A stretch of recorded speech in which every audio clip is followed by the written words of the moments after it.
Let's give dating a shot. Animing's jaw dropped in surprise, but he politely turned him down. Nearby, Hentai, as classmates buzzed about Animing got dragged off, Tai was fuming. He tossed his headphones, sparing Animing embarrassment. They skipped class for an impromptu memorial. Surprisingly, Mima's mom cleaned out all her daughter's stuff, leaving everyone a little teary-eyed. Everyone's attention was snagged by Mima's diary, overflowing with Super Peace Team memories. Cue heartstrings tugged. Mima proposed shooting off giant fireworks to pray for Hentai's mom's health. Everyone speculated it was Mima's deepest wish, but they needed a fortune for the broke students. This was a massive challenge, so Hentai started working secretly. Juggling too many jobs, Hentai was nearly swooning from exhaustion, and Animing, all teary-eyed, rushed to hug. He begged him to stop this torture, and Animing finally spilled the long-hidden secret. He's had a crush on Hentai all along. But Hentai liked Mima and said awkward. He thought Mima leaving would finally give him a shot. When Hentai first heard Animing's feelings, his brain short-circuited, and he stormed out, ignoring Animing's furious face. A little kiss? Not gonna happen. One day, Mima used Hentai's landline to call friends, but all they got was static and confusion. Everyone found Hentai in his secret lair, trying to figure things out. Hentai guessed it was Mima's little prank, but since they'd never seen Mima, they were skeptical until her diary dropped and slapped them with the truth. Bobo picked up the diary and read that Mima hoped they'd get along. Finally, everyone believed Mima's ghost was legit. To fulfill Mima's wish, they accelerated fireworks plans. Animing saw Hentai talking to thin air. Jealous? Jealousy flared up. Could a living person really compete with a ghostly presence? Suji saw Animing's dilemma and boldly restated her interest in dating, right when Hizzy was hiding nearby and eavesdropping. Hizzy thought he found true love, but fell into confusion again.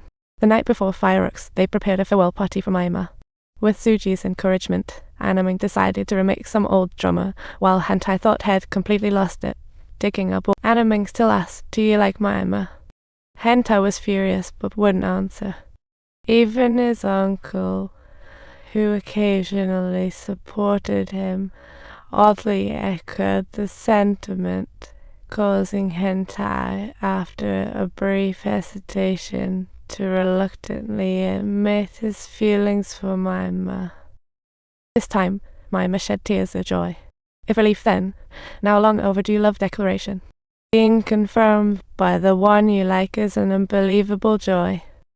The next day, they cranked up the firework festivities. But Hentai hesitated, knowing once the wish came true, Mima would vanish. Talk about a mood killer. Yet the flame remained steadfastly lit. Life carried on relentlessly, with dreams for the future burning bright. Forever, the taste after a decade, meeting again, believing in miracles.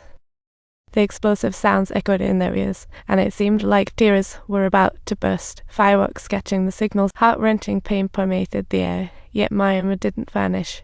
She stood right behind him. Hentai felt a blend of selfish relief and secret delight. That night, everyone conspired to chat without Mima, thinking she was still around. They believed it wasn't the fireworks wish that was wrong, but rather their unspoken worries in all their heart. They decided to have a heart-to-heart with Mima, but when Hentai rushed home, he found her collapsed and super weak. She had transformed into a half-transparent state, declaring excitedly that her wish might have actually come true. She had a pact with Hentai's mom to find a way to make him cry. She never intended to witness her son suppressing himself, and the truth back then was that Mima's original intention was to make Hentai guess the truth and shed tears, but unfortunately, it all went wrong in the end. Wait, not yet. Hang on. Hentai hustled to carry the weak Mima toward their secret lair, only to find she was nowhere to be seen. Suddenly, he faintly heard Mima invite him to hide and seek. After shocking, he agreed. Disappearance was a done deal, but if it was hide and seek, just not finding Mima was the game. Lying to themselves and others would only cause greater pain. Thus, they all shouted out Mima's name together. Weak as a kitten, Mima used her last bit of strength to write to them. They cried and shouted all night, but no sign of her.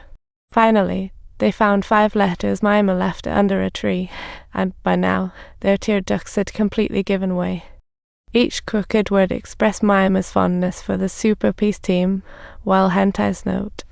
Nouma wished to become Hentai's bride. Her love was so intense, and yet Hentai's note. Nouma hoped to find that eternal love.